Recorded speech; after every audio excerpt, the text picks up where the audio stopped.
Samarqand viloyati hududiy qurilish va uy-joy kommunal xo'jaligi nazorati inspeksiyasi tomonidan qurilish sohasida sifat va xavfsizlik talablariga rioya etilishini ta'minlashga qaratilgan nazorat tadbirlari izchil ravishda olib borilmoqda. Ayniqsa davlat byudjeti hisobidan amalga oshirilayotgan ijtimoiy ahamiyatga ega obyektlardagi qurilish ishlari doimiy diqqat markazida.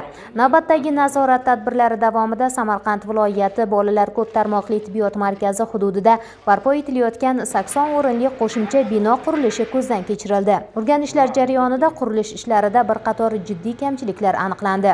Xususan, obyekt hududi tez yonuvchan materiallar va qurilish chiqindilaridan tozalanmagan. Shuningdek, texnika xavfsizligi talablariga yetarlicha rioya etilmagan.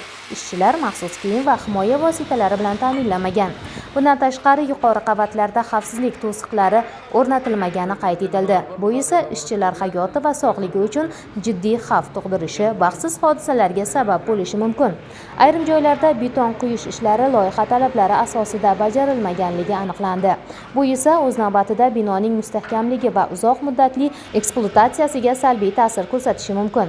Aniqlangan kamchiliklar yuzasidan inspeksiya tomonidan soha mas'ullariga belgilangan tartibda majburiy ko'rsatmalar berildi. Sifatsiz bajarilgan ayrim ishlar maxsus texnikalar yordamida joyida buzdirilib, qayta bajarilishi belgilandi. Ta'kidlash joizki, bunday nazorat tadbirlari qurilish jarayonida qonunchilik, sifat va xavfsizlik talablariga qat'iy rioya etilishini ta'minlash, kelgusida foydalanishga topshiriladigan obyektlarning ishonchli va xavfsiz bo'lishini kafolatlashda muhim ahamiyat kasb etadi. Qurilish sohasidagi nazorat tadbirlari Samarqand viloyati bo'ylab izchil ravishda davom ettirilmoqda.